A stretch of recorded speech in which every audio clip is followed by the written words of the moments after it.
Читаем по-беларуску з Вэлком. Сацыяльна-адукацыйны праект пры падтрымцы Міністэрства адукацыі і Радыё Мір. Чытайце па-беларуску разам з намі.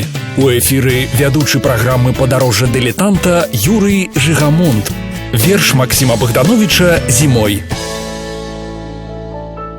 Здароў морозны звонкі вечар, здароў скрыпучы мягкі снег, мяцель не вее, сціхнуў ветер, і волен лёгкіх санак бег.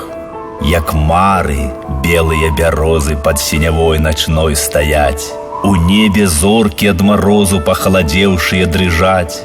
Вільготны месяц стуль на поле празрысты светлы стоўп спусціў, і рызай срэбнаю раздолле снягоў сінеючых пакрыў.